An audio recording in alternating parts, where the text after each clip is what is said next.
Sir, जिस दिन election हो रहा है बीजेपी बढ़त दिखाई दे रही है, कैसे देखते हैं? सबसे पहले तो भारतीय जनता पार्टी के लोगों को जीत मिली है, उन्हें बधाई, और आशा करता हूं कि जो जनादेश दिल्ली की जनता ने उन्हें दिया है उसकी वो प्रतिपूर्ति करेंगे।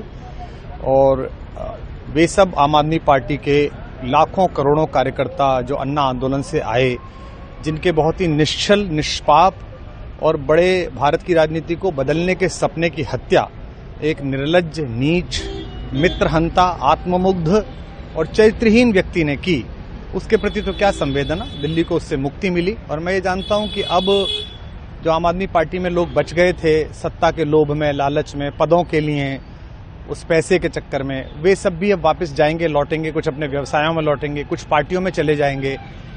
और पतन यहां से प्रारंभ हुआ है उन लोगों का। मेरे लिए कोई प्रसन्नता का और दुख का विषय नहीं है, मैं बीच में खड़ा हूं। प्रसन्नता इस बात की है कि करोड़ों लोगों ने आशा लगाई थी, करोड़ों लोग अपनी नौकरियां छोड़ के आए थे, व्यवसाय छोड़ के आए थे, दुश्मनियां ली थी लोगों ने। उन सब की हत्या एक आत्ममुग्ध आदमी ने, एक चरित्रहीन आदमी ने अपनी निजी महत्वाकांक्षाओं की पूर्ति के लिए की।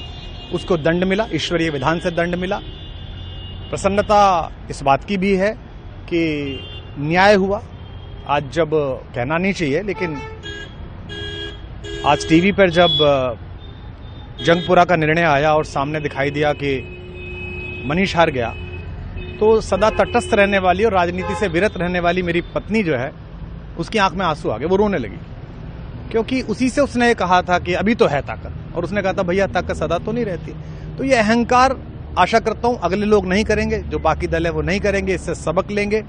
और दिल्ली के नागरिकों को मैं अच्छे शासन के लिए बधाई देता हूं। अब भारतीय जनता पार्टी अपने नेतृत्व में सरकार बनाकर दिल्ली के जो दुख थे पिछले 10 वर्ष के, उन्हें दूर करे।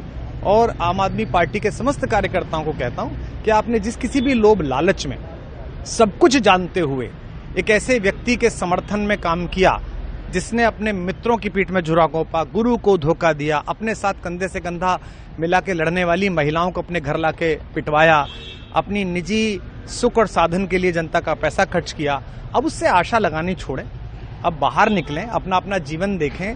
मुझे राघवेंद्र सरकार राम की कृपा मिली, जिनका ये घर है, जिनकी कृपा से मैं यहाँ खड़ा हूँ। मुझ पर कृष्ण कृपा हुई कि मैं इस निर्लज्ज सर्कस से बाहर आ सका।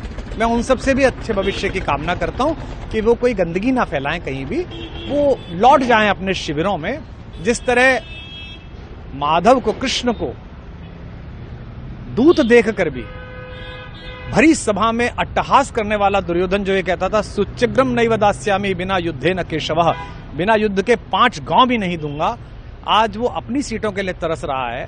और मुझे पता है कि इस दुर्योधन का अंत भी टूटी हुई जंघा के साथ बड़ा ही दारुण होगा, और भारतीय राजनीति एक कलंकित अध्याय के रूप में इस बौने दुर्योधन को और इसके दरबार के तमाम शकुनियों को याद करेगी।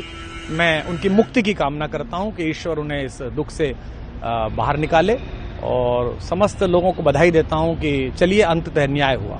सर, बात करें दिल्ली के चुनाव या यूपी के उपचुनाव मिल्कीपुर को लेकर, चुनाव आयोग पर तमाम तरह के आरोप लगाए जा रहे हैं। अखिलेश यादव ने कल कहा कि वहाँ उपचुनाव में मिल्कीपुर, ये राजनीतिक विषय है, इस पर मैं राजनीतिक कार्यकर्ता नहीं हूं, तो इस पर मेरी टिप्पणी शोभनीय नहीं है। वो आपस में सब जाने। लेकिन दिल्ली के चुनावों को लेकर एक मिश्रित प्रतिक्रिया है। दुख है कि अन्ना आंदोलन से एक ऊर्जा जो पैदा हुई थी, जिससे देश में एक सकारात्मक बदलाव हो सकता था, एक वैकल्पिक राजनीति हो सकती थी, उसकी हत्या एक अहंकारी आदमी ने, एक आत्ममुग्ध और असुरक्षित आदमी ने कर दी।